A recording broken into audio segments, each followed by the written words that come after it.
back on the table. Took everything off again. Rerouted a few of the wires. Repacked it so that it's coming out the bottom a little bit nicer.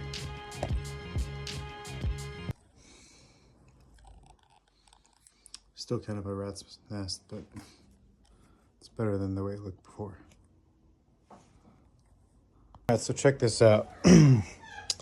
I'm taking the power from a lithium battery and it's going over to a block of wood. I got two buttons, or two switches, I mean. One switch is going to be for the front headlight. And then the other switch is going to be for the rear tail light. Light's good. Light's good. Both of them